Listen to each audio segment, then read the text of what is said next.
दो कौड़ी का औकात नहीं है, चले आए পাবলিক সে লড়নে। তো hey guys, welcome back to my channel. কেমন আছো তোমরা সবাই? আশা করছি তোমরা সবাই এই ঠান্ডায় খুব ভালো আছো, সুস্থ আছো। আর আমরাও বেশ ভালো আছি। শরীরটা আমার একটু খারাপ ছিল, বাট এখন ভালো আছি। আওয়াজ শুনে হয়তো বুঝতেই পারছো আমার শরীরটা কতটা খারাপ ছিল, এখন একটু রিকভারি করেছে। তো বন্ধুরা, দো কড়ি কা অকাত নেই হ্যাঁ, চলে আয় পাবলিক সে লড়নে।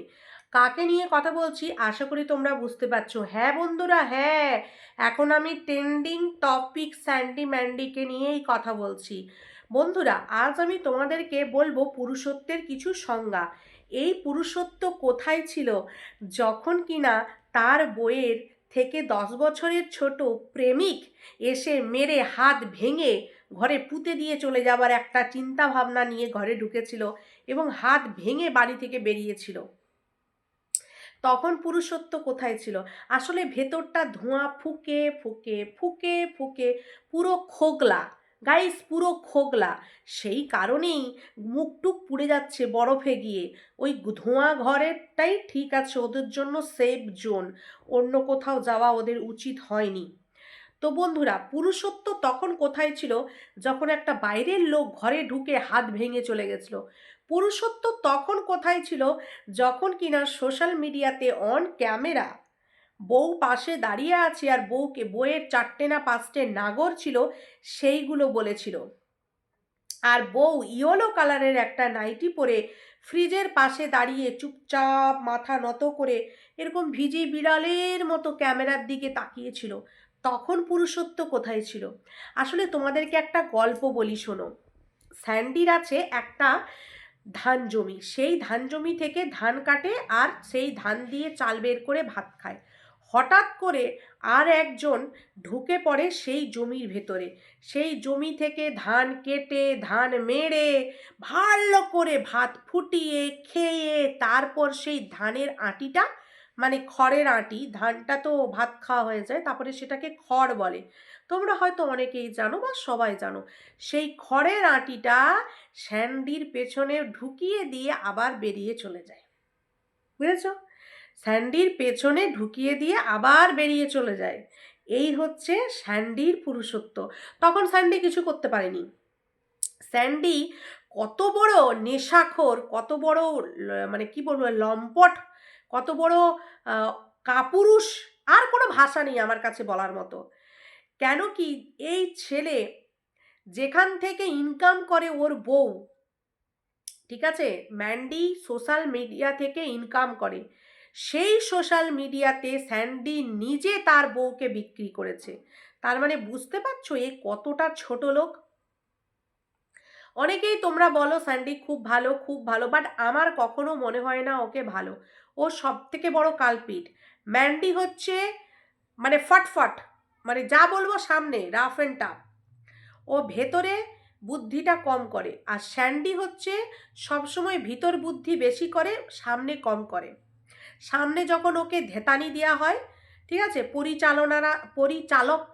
চালক না চালিকা, পরিচালিকারা যখন ওকে চালনা করে তখন স্যান্ডি মুখ খোলে। তার আগে ও ভেতরে ভেতরে গুমরে গুমরে গেম খেলে, মানে নিজেদের মধ্যে, কিন্তু সেটা অন ক্যামেরা আসে না।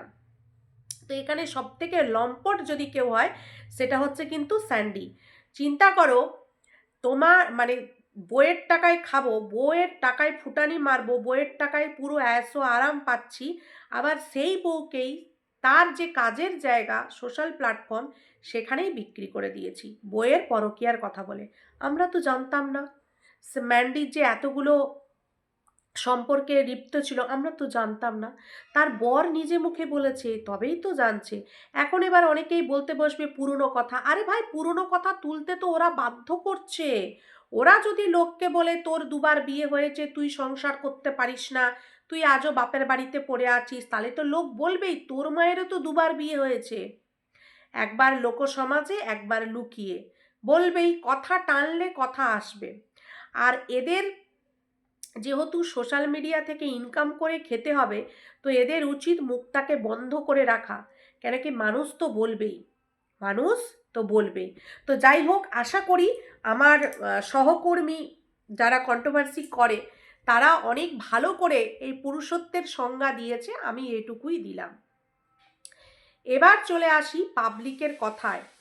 মানুষ কোথাও ঘুরতে গেলে সে নিজেকে একটু মেনটেন করে, খাওয়া দাওয়া থাকা সব কিছু দিক দিয়ে একটা লিমিটের মধ্যে থাকার চেষ্টা করে, যে খাবো না তাও ঠিক আছে কিন্তু শরীরটাকে সুস্থ রাখতে হবে। কিন্তু এরা ঘুরতে গিয়ে তার উল্টোটা করেছে। প্রত্যেকটা মানুষ কিন্তু তাকিয়েছিল যে কত আর বাসন মাজা, ঘর মোছা, রান্না আর ওই পেঁপে গাছে পেঁপে ঝুলানো দেখব। তার থেকে ভালো কোথাও ঘুরতে গেছে, হয়তো অনেক সুন্দর সুন্দর ব্লগ আসবে, সেইগুলো আমরা এনজয় করব। এই আশাতেই কিন্তু মানুষ ছিল। আজ এত ভিউয়ার্স ওদেরকে দেখছে বলেই তো 1,00,000 টাকা খরচা করে ঘুরতে যেতে পারলো। নাহলে ম্যান্ডির অকাত আছে 10,000 টাকা খরচা করে কোথাও ঘুরে আসার? নিজেদের শিক্ষাগত যোগ্যতায় কাজে লাগিয়ে কোথাও কাজ করে 10,000 টাকা ইনকাম করার মতো ম্যান্ডির কিন্তু যোগ্যতা ক্ষমতা কোনো কিছুই নেই। আর যা কিছু হয়েছে সবটাই পাবলিকের জন্য। আমিও একজন ভিউয়ার্স, আমিও কিন্তু দেখি, হ্যাঁ কন্ট্রোভার্সি করি সেটা পরে, বাট আমিও কিন্তু ভিউ দিই। আমার একটা ভিউতেও মাসে যদি ও 30টা ভিডিও আসে, 30টা ভিডিও যদি আমি ভিউ করি, আমার তরফ থেকেও কিছু ইনকাম যায়, আমি নেট খরচা করে ওকে ভিউ দিই, ঠিক আছে? তো এই রকম প্রত্যেকটা ভিউয়ার্স কিন্তু আশা রেখেছিল যে আমরা একটা তরতাজা সুন্দর একটা ব্লগ পাবো, কিন্তু সেখানে ম্যান্ডি পুরো হেগে পেদে ছেড়ে একবারে একাকার করে দিয়েছে। ম্যান্ডি অ্যাকচুয়ালি ভেবেছিল যে আমি ঘুরতে যাচ্ছি, প্রতিদিন 2টো করে ভিডিও ছাড়বো, মানে প্রতিদিনের 2টো করে ভিডিও করব, আর সেই ভিডিও পাবলিককে খাওয়াবো, পাবলিক একবারে সবাই পুরো একের ওপরে আমার ভিউজ যাবে, মানে 1,00,000-এর ওপরে ভিউজ যাবে। যে টাকা আমি খরচা করছি, 7 দিনে 14টা ব্লগ হবে আমার, 14 দিনে আমি টাকা তুলে নেব, এরকম একটা চিন্তা ভাবনা কিন্তু ম্যান্ডির মাথায় ছিল। ম্যান্ডি নিজেও ভাবতে পারেনি যে ও এইভাবে ফ্লপ হয়ে যাবে। ও চেয়েছিল কন্ট্রোভার্সি করব, তো সেইটা করলে আরও ভিউজটা আসবে, আমি ট্রেন্ডিংয়ে থাকবো, কিন্তু ওর কন্ট্রোভার্সিটাই যে ওর পাল্লা ভারী করে দেবে সেটাও ম্যান্ডি বুঝতে পারেনি। আমি প্রত্যেকটা ভিডিও চেক করছিলাম ভিডিও করার আগে, যেই ভিডিওতে ট্রেনের কর্মীর সাথে ঝামেলা করেছে সেখানে খালি 72,000 মতো ভিউজ গেছে, বাকি সব 60, মানে 60-এর ঘরে, কোনোটা 50-এর ঘরে রয়েছে, সেটা হয়তো আস্তে আস্তে লাস্টে গিয়ে 60-এ দাঁড়াবে। কোনো ভিডিওতে আমি দেখলাম না যে লাখের ওপরে ভিউজ হয়েছে বন্ধুরা। কি করে হবে?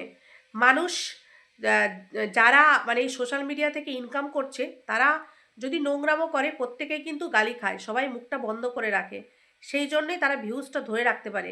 কিন্তু ম্যান্ডি এখন কি হয়েছে, আমি ঝগড়া করব, আমাকে কেউ কিছু বললে আমি ঝগড়া করব। তো কে তোমাকে দেখবে ভাই? তোমার কাজই হচ্ছে লোকের কথা শুনে টাকা ইনকাম করা, সেখানে যদি তুমি মুখের উপরে মুখে তর্ক করবে তাহলে তো তুমি কোনো কিছুই পাবে না, তাই না? তো যাই হোক, মানে কি বলবো, ওই গানটা আছে না, উম, আহ, এ হাসিন বা দিয়া খোলা আসমানে, মানে জিনে মারনে কা শপথ করতে গিয়েছিল, সেই শপথ যে এইভাবে ফ্লপ হয়ে যাবে সেটা ম্যান্ডি স্যান্ডি কেউ কিন্তু আশা করেনি। এবার চলে আসি একটা কথায়, সেটা হচ্ছে আমি কিন্তু এটা প্রথম থেকেই জানতাম যে এখন ম্যান্ডি স্যান্ডির এতটাই করুণ অবস্থা বন্ধুরা, যে ওরা নিজের নিজের টাকায় চাল কিনে ভাত রান্না করেও যে খায়, সেটাও অনুমতি নিতে হয়। অনুমতিটা কীরকম? কিছু আছে দিদিরা, সেই দিদিরা নাকি দিদিরা এদেরকে পরিচালনা করে, এটা হবে, এটা করবি, সেটা করবি, হেন তেন, মানে গার্জেন হিসেবে নাকি এখন দিদিরা এসেছে, যেহেতু মা বাবা নেই দুজনেরই, অনাথ এরা, তো সেই কারণে এরা এখন হয়েছে গার্জেন। তো সেই গার্জেনরাও কেমন চিন্তা করো, বোনকে বুদ্ধি দিতে পারেনি যে এই সময় তুই একটা ছোট বাচ্চা নিয়ে 3 জনে ট্যুর করবি, তো এখানে অনেক কিছু সমস্যা হতে পারে। এটা যদি ওরা কোনো এজেন্সির মাধ্যমে যেত, মানে গ্রুপে যেত, তাহলে কিন্তু ওদের এতটা সমস্যা, এতটা বোরিং কোনো কিছুই হতো না। কিন্তু ওই যে একটা কথা আছে না, একলা ছেঁড়া, দেখেছিলে যখন ওই জঙ্গলের মধ্যে হোমস্টেটা গেল, আমি জায়গার নাম বলছি না, তো তখন কি বলছে, ওহ এটাই স্বর্গ, এটাই জন্নত, মানে যেখানে স্নোফল হচ্ছিল সেটা ভালো লাগেনি, এত সুন্দর হোটেলে যখন ছিল সেটা ভালো লাগেনি, কিন্তু ওই জঙ্গল ঝাড়ি, ঘুপচি, ঝুপড়ি এগুলোই পছন্দ। আসলে প্রথম থেকে তো ওগুলোই থেকেছে না, ওইভাবেই থেকেছে, সেই জন্য ওগুলোই বেশি ভালো লাগে। তো যাই হোক, হোমস্টেটা দেখে যা মনে হলো ওইখানে কাকপক্ষী কেউ যায় না। আর যেহেতু ট্রাভেল এজেন্সি থেকে বুক করা হয়েছে, তো তারা সবসময় এরকম জায়গায় দেয় যাতে তাদের বাজেট কম পড়ে আর তাদের পকেটেও টাকাটা বেশি বাঁচে। ঠিক আছে, তো তোমরা নিজেরাও দেখেছো ওই হোমস্টেতে একটা কেউ ছিল না। দেখে মনে হচ্ছিল ওটা একটা ভূত বাংলো। আর সত্যি কথায় মানুষের লাইফে কখন কার কি হবে কেউ জানে না। ওই রকম নির্জন মেন রোড থেকে এতখানি ভেতরে একটা হোমস্টেতে খালি ওরা তিনজন। ভগবান করুক কিছু না হোক, মানুষের এতটাও খারাপ কখনো চাইনি, ভালোভাবে সুস্থভাবে ফিরে এসছে, এসেই তো ঝগড়া শুরু করেছে। কিন্তু যদি কিছু হতো, হতেই পারতো কিছু। এখন যেভাবে চারিদিকে যা সন্ত্রাস চলছে, জ্যান্ত মানুষকে জ্বালিয়ে দিচ্ছে, হতেই পারতো। কেউ পারতো ওদেরকে বাঁচাতে, ওর চালিকা দিদিরা পারতো ওদেরকে বাঁচাতে, পারতো না। যে ট্রাভেল এজেন্সি থেকে বুক করেছে তারাও পারতো না। তো যাই হোক, সেরকম কিছুই হয়নি। আর একটা কথা বলি বন্ধুরা, তোমরা খুব ভালো করে লক্ষ্য করবে তো, ও যখন রিলস করে ওর চোখগুলো কেমন লাগে। মনে হয় কোনো মানুষের যদি 3 দিন 4 দিন পটি না হয়, তারপর যখন পটিটা বেরোয় একটা রিল্যাক্সিং ফিল আসে, এরকম একটা আরাম হয় না, ঠিক সেই রকম চোখগুলোকে ওরকম করে। আর সেই 3 দিনের পচা পটি যখন বেরোয় কেমন গন্ধ দেয় বলো তো, ওর মুখটা করে দেয় সেরকম, মানে নাকে কত পচা গন্ধ লাগছে, মুখটা এরকম হয়ে যায় যখন চোখটা এরকম করে, এরকম হয়ে যায় মুখটা, হ্যাঁ হ্যাঁ এরকম হয়ে যায়। এই এই একদিকে ঠোঁট বাঁকা হয়ে চলে যায়। একেই আবার এই দিদিরা বলে এ নাকি নায়িকা। হাসি পায়, বড়ই হাস্যকর লাগে। তো যাই হোক, এই পুরুষত্বটা এখানেই শেষ করলাম। সবাই ভালো থেকো, সুস্থ থেকো, দেখা হবে নতুন একটি ভিডিওর সঙ্গে। ততক্ষণের জন্য সবাইকে টাটা, কালকে আবার ভিডিও নিয়ে আসবো।